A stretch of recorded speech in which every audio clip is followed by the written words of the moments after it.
ሰላም ተመልክ ጎንበስ አጥንት እንደው አጥንት አይባል። ሰላም ጤና ይስጥልን ተመልካቾቻችን፣ እንደምን ሰነበታችሁ? እንደዛ ሰውዬ እንዲህ አይባል። እንደማን ጎንበስ እንደማን ያሳ በዲያንቴል እንዲህ ብሎ ዜና ያነብኩ አይቼዋለሁ።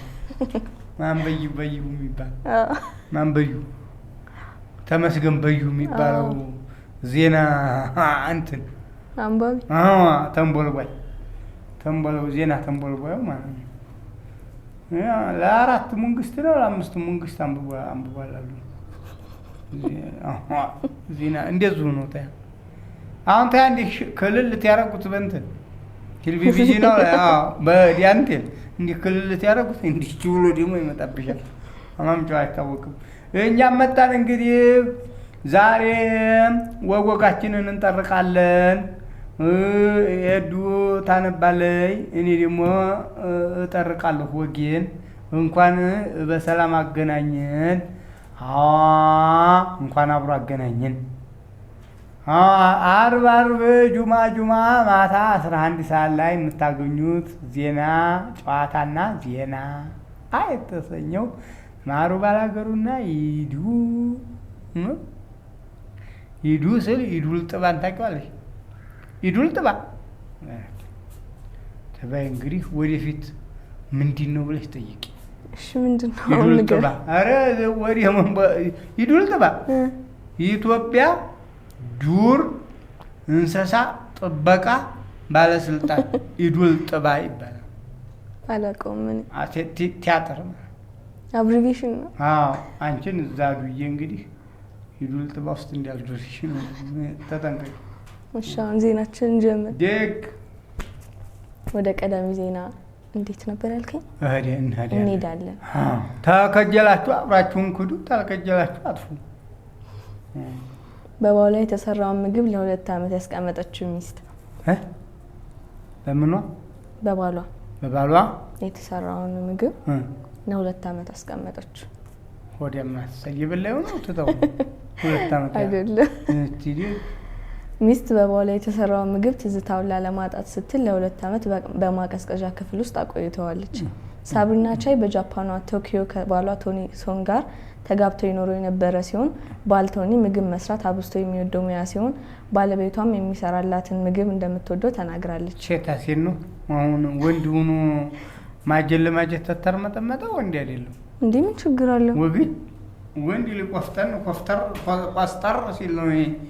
ወንድ ልጅ ማት ይፎክርና ትይሸልል ነው የሚያምርበት። አሁን እንደገና ማጀል ለማጀት ተርመጥመጦ ምግብ መስራት ተጀመረ። እርግጥ አሁን እንደ ትልልቅ እንደዚህ ከተማ እንትን ነው አሉ።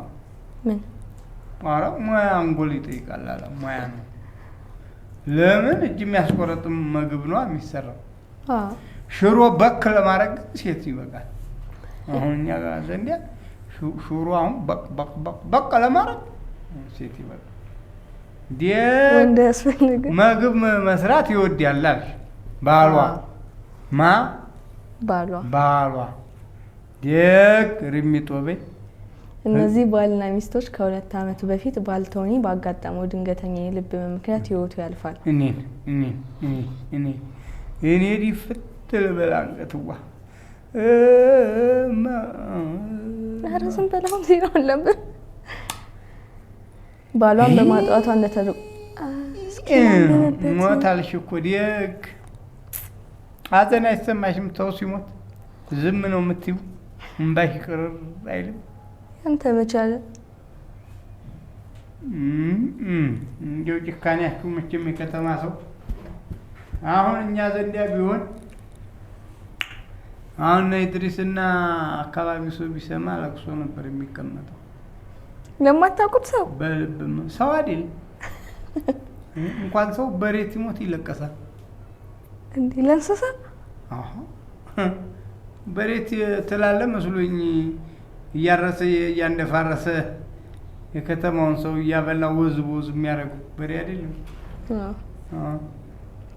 ወዲህ በስጋው ወዲህ በእርሻው እንደ በሬ ያለ መቻለ።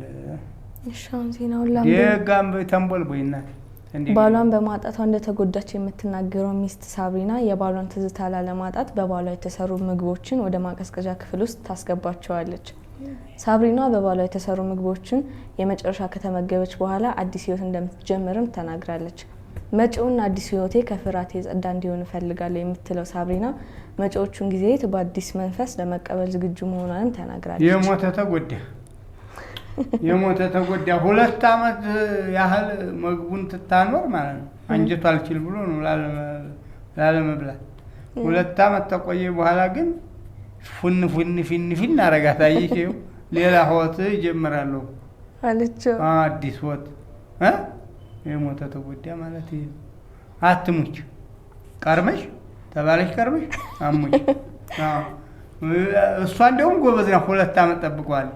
ሌላው ይጠብቃሉ ወይ? አይጠብቅም። ጥያቄ ምልክት። ወደ ቀጣዩ ዜና አናልፍም። እንሂድሽ። ሚስቱን በእሳት አያይዞ ይሮጠዋል። መጨረሻ እሬገኝ አንቺ ተባልናት ሚስት ውጪ ደህና ነገር አንቺ እረጊ ባልሙቷ ምግቡን 2 አመት ሙሉ አቆየ። ሆዲያም ሚስት ደግሞ ምን አርጎ ሮጣ እሳት አያይዞ ይሄ የሚነገር አይደለም። ባለጌ ነው እንጂ። በምስራቃዊ ጀርመን የሚኖረው የ46 አመት ጎልማሳ መላው የሀገሬውን ዜጋ ያስደነገጠ ነገር ፈጽሟል። ጀርመን ጨካኝ ናት። አጅሊ ጀርመንና እንግሊዝ ጨካኝ ነው። እንዴት አወቅ? ጨካኝ ነው። ጀብ አውቃቸዋለሁ። አንቺ እንግዲህ አብረን ባናርግም አውቃለሁ። ራዲዮ እሰማለሁ። ጀርመን ባለጌ ናት። ጀርመን እኮ ጀርመን እኮ ተጀርመን ነው የመጣው ነው እንዴ? አሁን ጀርም ይላል። አሁን ህክምና ጀርመን ማለት ነው። በሽታ ማለት ነው። በሽታ ነው እንጂ ሰው ማን ነው ሱማል አንቺ። ግለሰቡ ከሚስቱ ጋር ጌራ በተሰኘች ከተማ በአነስተኛ ባቡር እየተጓዘ ነበር። ይሁንና ለጊዜው ምንነቱ ባልታወቀ ምክንያት ከጎኑ የነበረችው ሚስቱ በእሳት አያይዞ ለማምለጥ መሞከሩን ዶቼ ቬለ ዘግቧል። የሀገሪቱ የአስቸኳይ ጊዜ ቡድን በእሳት እኔም እኮ አልተሰማኝም እንኳን ተመልካቹ እዛ ወዲያው ነው። እስቲ የሀገሪቱ የአስቸኳይ ጊዜ ቡድን በእሳት የተጎዳችውን ሴት ለተሻለ ሕክምና በአውሮፕላን በማሳፈር ወደ ሆስፒታል እንደወሰዳት ተገልጿል። ዳነች? ገና ሆስፒታል ሄደች። አልወጣይም። ተዛ ደውለሽ አትጠይቂም? ጠይቃታለሁ። ስወጣ የላትም አላት እኮ ደውለሽ ምን ደረሰኝ? እሳት የተቃጠለ ሴት ሰው ማለት እኮ እንደዚህ ነው የሚጠይቅ። መጠየቅ እኮ አለ። ሆስፒታል ገባ ያለሽ እኮ ቆጣንቶባት ነው። ፖሊስ ይህን ወንጀል ፈጽሟል በሚል የጠረጠረውን ግለሰብ ሲፈልግ ነበር የተባለ ሲሆን መርፋን ነበር። ይሄ ተፈላጊው ግለሰብም እጅ ሰጥቷል። ጎሽ ህግ ላይ ተቀረበ። ደህና በእሳት አደጋ የተጎዳችው ሚስትም ለህይወት ዘመን ሕክምና ክትትል ታደርጋለች የተባለ ሲሆን ባልየውም የሚስቱንና በባቡሩ ላይ የነበሩ ተሳፋሪዎችን ደህንነት አደጋ ላይ በመጣል ከባድ ወንጀል ክስ ተመስርቶበታል። ይሄ ተመግደል ተናነሳል። እንዴት አሁን እሳት አቃጥሎ መሮጥ እኮ የጭካኔው ጥግ ነው የሚያሳየው። ሚስቱን አንቺ የልጆቹ ወልደው ይሆን? አልወለዱ። ኧረ ታውቂያለሽ። ይሆን ሁላ አብረሽ ኑረሻል። ደውለሽም መጠየቅ አለብሽ። እሺ ጠይቃታለሁ። ወደ መጨረሻው ዜና እንዴት ነበር? እናነባለን። እንሄዳለን። አንከዲም ታሉ መብታቸው ዲሞክራሲ ታውቂያለሽ? ያው ዲሞክራሲያዊ መብታቸው። የምግብ ብክነት የከፋባቸው አፍሪካ ሀገራት የምግብ ብክነት ምግብ አጠሩ ባከነባቸው አፍሪካ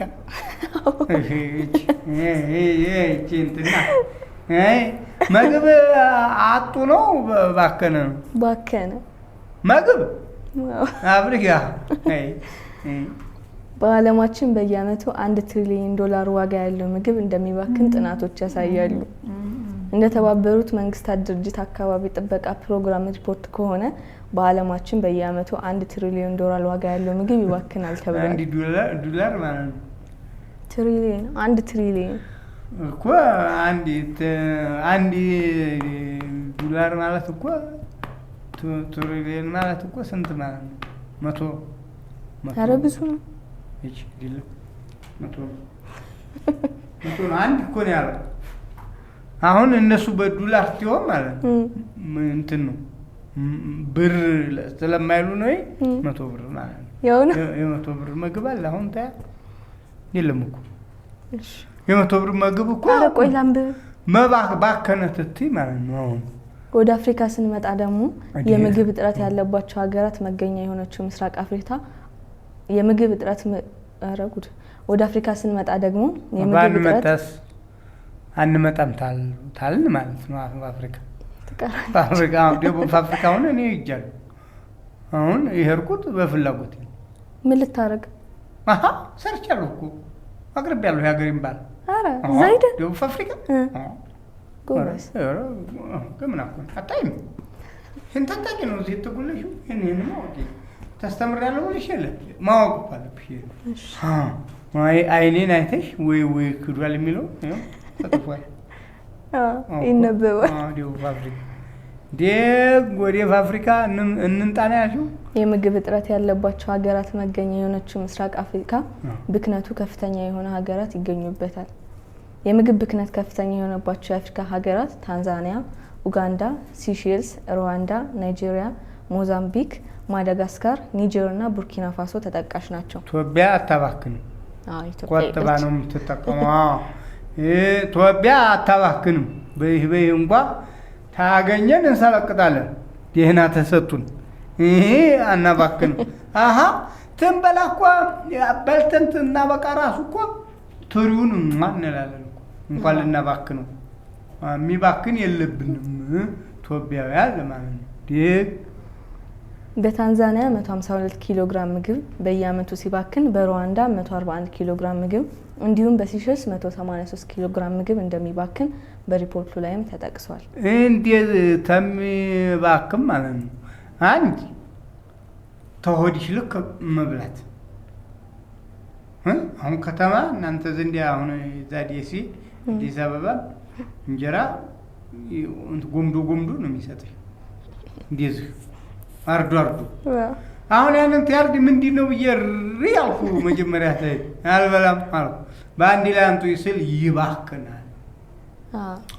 ምግብ እንዲያይባክን ሰው የሙራዱን ያህል የልቡ የሚበላውን ያህል እንዲወስድ ተብሎ ነው እንዲያይባክን አሉ።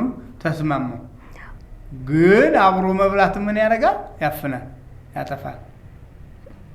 አጋች ወይ ቢሆንም ግን አሁን እነዚህ ሰዎች እንደዚህ ተሚያባክኑ በቂያቸውን አይበሉም ወይ ነው? ያው እንግዲህ ንገራቸው እኮ ማን ናቸው አልሽ? አገሮቹ ንገሪ። ፋብሪካ ነው ጠቅላላ አይደለም እኮ ድንገር ሁሉንም እነዚህ የሚያባክኑት ታንዛኒያ አዳምጪ፣ ኡጋንዳ አዳምጪ፣ ሲሼልስ፣ ሩዋንዳ፣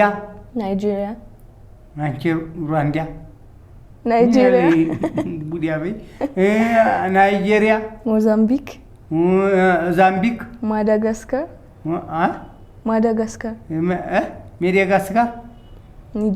ኒጀር፣ ቡርኪና ፋሶ። ኒጀር ጅንጀሮ እንደማለት ነው አይደል? ጄ በዛበት ነው። ማንም ፋሶ ቡርኪና ፋሶ እልቅስ መግብሽ ቆጥቢ። ቡርኪና ፋሶ ዝም ብለሽ አታባኪ። እንትን እያላችሁ መብላት ነው እኮ እንደ ኢትዮጵያ ቁረጡ። እንዴት እንጂ ኢትዮጵያ እንጀራ እንደሚቆርጠው ቆርጦ መብላት ነው። እንግዲህ ምን ይደረግ? አብረን ነው የምንበላው ታላችሁ ደግሞ በቂያችሁን እያረጋችሁ እያነባበራችሁ ብሉ። አታባኩ። ምግብ አይባክንም። ፈጣሪስ ምን ይላል? ፈጣሪን ፍሩ ጎበዝ። ምግብ አይባክንም ነውር ነው። እኛም ኑሩን ባባክን ግን ኢትዮጵያ ሙጭ እንዲሁ ኑራ ማለት ትርፍርፍ ብሎ እንደው በልተን ትንጨርስ የበላንበትን ሰፊድ እንደዚህ የበላንበትን ሙስብ እንደዚህ በርግጫ ምንመታበት ዘባም ቢመጣ ወደ ሰፊድ እንደዛ ቢቆን ታድለ